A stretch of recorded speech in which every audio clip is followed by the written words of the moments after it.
안녕하세요. 저는 김민준이라고 합니다. 제 이야기를 들어주세요. 아니, 정확히는 제 동생 이야기입니다.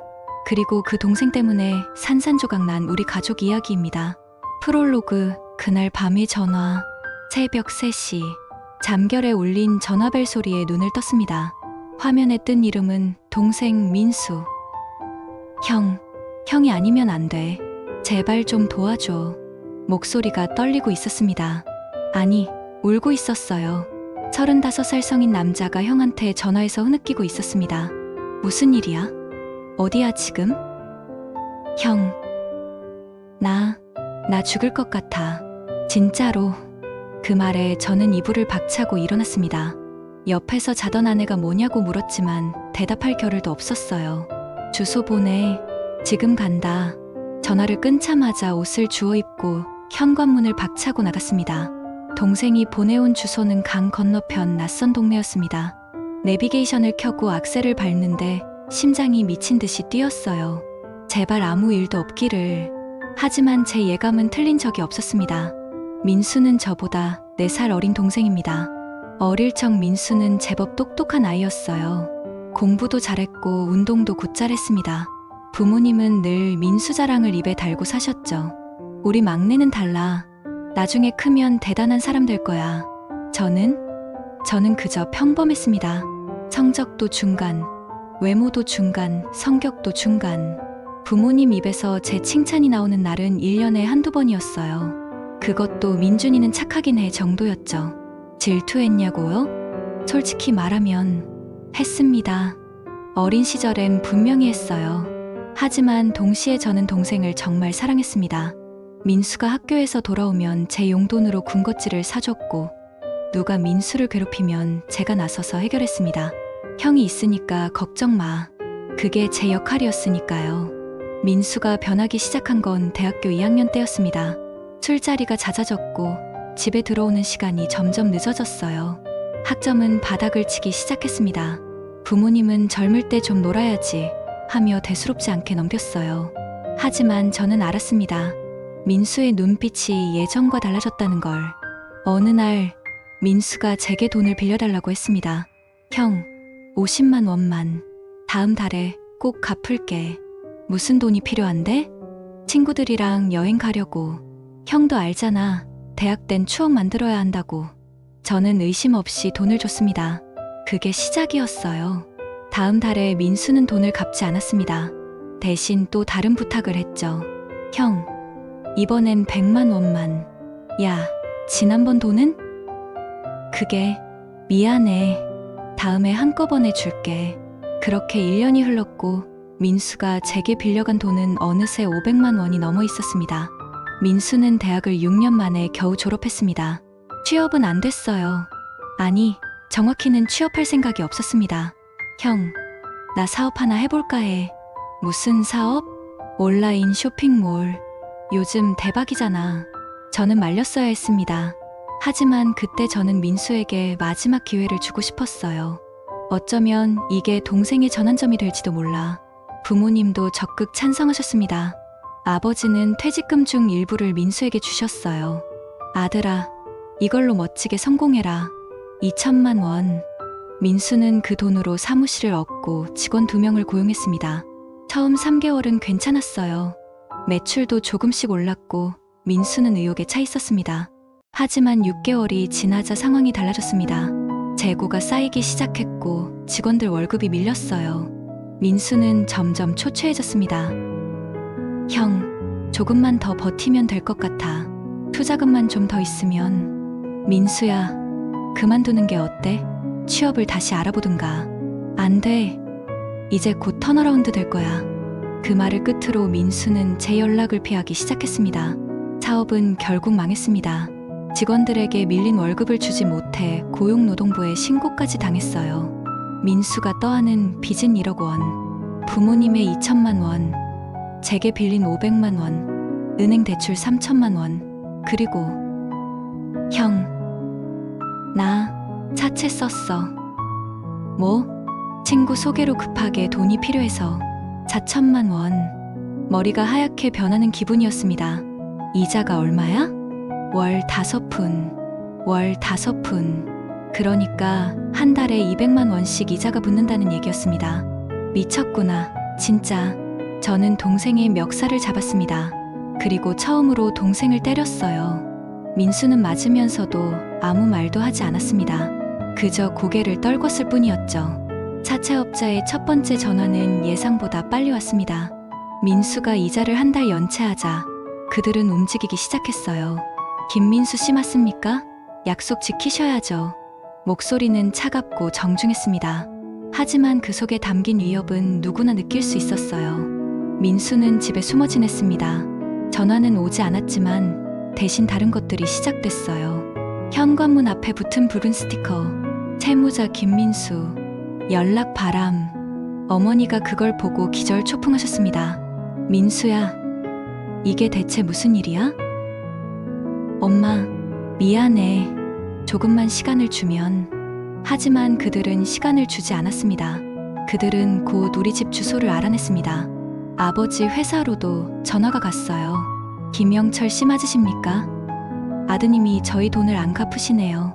가족이면 책임지셔야죠? 아버지는 그날 퇴근하자마자 민수를 집 밖으로 내쫓았습니다. 당장 나가. 다신 내 얼굴 보기 싫다. 아버지, 저 정말 죄송해요. 죄송하면 다야? 내가 우리 가족을 어떻게 만들었는데. 어머니는 그 광경을 보며 소리 없이 울었습니다. 저는 아무 말도 할 수 없었어요. 민수는 그날 밤 집을 나갔습니다. 짐도 제대로 챙기지 않고 그저 낡은 백팩 하나만 메고서요. 형, 미안해. 정말 미안해. 현관문이 닫히는 소리가 유난히 크게 들렸습니다. 그리고 3개월 후 새벽 3시에 그 전화가 온 것입니다. 형이 아니면 안 돼. 제발 좀 도와줘. 저는 동생이 보내온 주소로 차를 몰았습니다. 도착한 곳은 허름한 고시원 건물이었어요. 4층 복도 끝 방문 앞에 민수가 쭈그리고 앉아 있었습니다. 민수야. 동생을 보는 순간 저는 숨이 막혔습니다. 민수의 얼굴은 온통 멍투성이었어요. 왼쪽 눈은 퉁퉁 부어서 제대로 뜨지도 못했습니다. 형, 누가 그랬어? 사채업자들? 민수는 고개를 끄덕였습니다. 오늘 이자랑 원금 일부 갚으라고. 안 그러면 다음엔 내 다리를 부러뜨린대. 저는 민수를 부축해 일으켰습니다. 동생의 몸은 너무 가벼웠어요. 3개월 사이에 10kg는 빠진 것 같았습니다. 일단 병원부터 가자. 형, 돈이 없어. 닥치고 가자. 응급실에서 검사를 받았습니다. 다행히 골절은 없었지만 갈비뼈에 금이 갔고 온몸이 타박상이었어요. 의사는 고개를 저으며 말했습니다.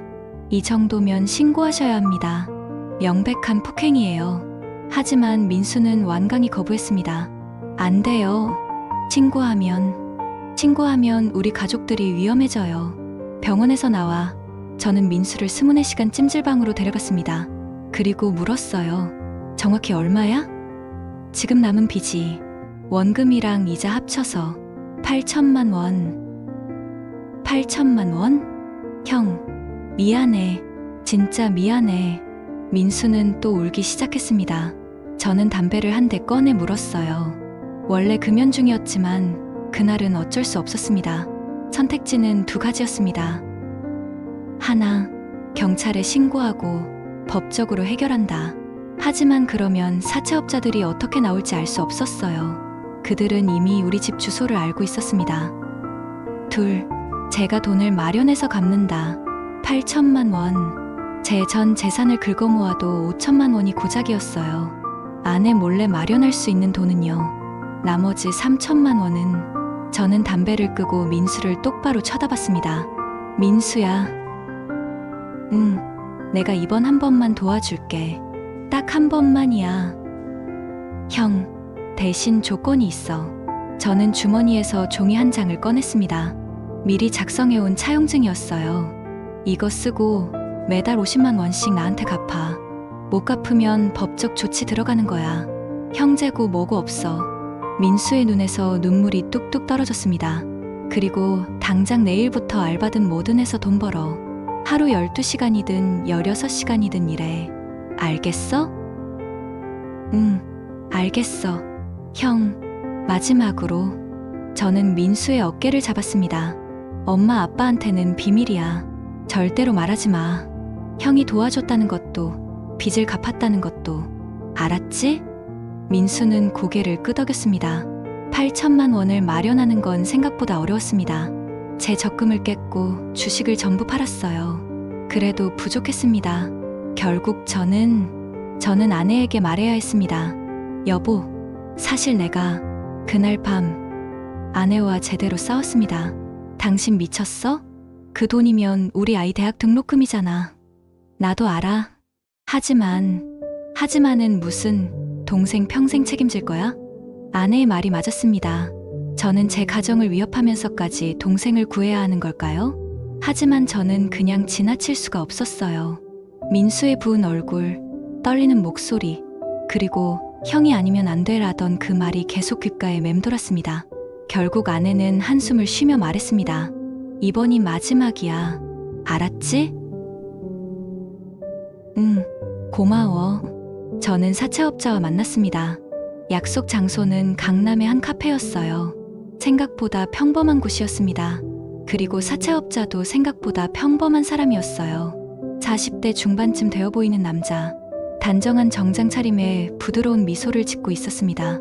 김민준 씨 맞으시죠? 동생분 대신 오셨다고 들었습니다. 네, 여기 있습니다. 저는 가방에서 현금 뭉치를 꺼냈어요. 8천만 원. 남자는 그걸 확인하더니 만족스러운 표정을 지었습니다. 역시 형제는 형제네요. 동생 보기 좋아요. 그는 차용증을 꺼내 제 앞에 놓았습니다. 이걸로 모든 게 정리됩니다. 수고하셨어요. 저는 차용증을 받아들고 자리에서 일어났습니다. 그런데 나가려던 저를 그가 불렀어요. 참, 김씨. 네? 동생분한테 잘 말씀하세요. 다음엔 형님이 없을 수도 있으니까요. 그 말에는 조롱도, 위협도 담겨 있지 않았습니다. 그저 팩트였어요. 민수는 약속을 지켰습니다. 고시원에서 나와 쪽방을 얻었고 편의점과 배달 알바를 병행했어요. 한 달에 50만 원씩 빠짐없이 제 계좌로 입금됐습니다. 1년이 지났을 때 민수가 전화를 걸어왔습니다. 형, 나 취직했어. 진짜? 응, 작은 회사긴 한데 정식 직원이야. 월급도 꽤 괜찮아. 목소리에 생기가 돌아와 있었습니다. 그래, 잘 됐다. 형, 정말 고마워. 형 아니었으면 나. 됐어. 그냥 열심히 살아. 전화를 끊고 저는 오랜만에 안도의 한숨을 쉬었습니다. 2년이 흘렀습니다. 민수는 꾸준히 돈을 갚았고 이제 남은 빚은 2천만 원이었어요. 그리고 어느 날 민수가 부모님 댁에 나타났습니다. 명절이었어요. 아버지는 민수를 보자마자 인상을 찌푸렸습니다. 왜 왔어? 아버지, 인사드리러 왔습니다. 민수는 큰절을 올렸어요. 어머니는 눈물을 훔치며 민수를 일으켰습니다. 밥은 먹었니? 아직. 그럼 들어와. 내가 차려줄게. 식탁에 둘러앉았을 때 아버지가 입을 열었습니다. 민수야. 네. 아버지, 다신 그런 짓 하지 마라. 네. 그리고 아버지는 저를 쳐다봤습니다. 민준아, 내가 동생 빚 갚아줬다며? 저는 깜짝 놀라 민수를 쳐다봤어요. 민수는 미안하다는 표정으로 고개를 숙였습니다. 어떻게? 내가 아버지지. 그것도 모르겠냐. 내 적금 깬 거 다 알아. 아버지는 한숨을 쉬었습니다. 고생 많았다. 내가 형 노릇 제대로 했어. 그 말에 저는 아무 대답도 할 수 없었습니다. 그저 목이 메었을 뿐이었습니다. 에필로그 3년 후, 지금 민수는 제법 안정된 삶을 살고 있습니다. 여자친구도 생겼고 곧 결혼한다고 해요. 빚은 작년에 전부 갚았습니다.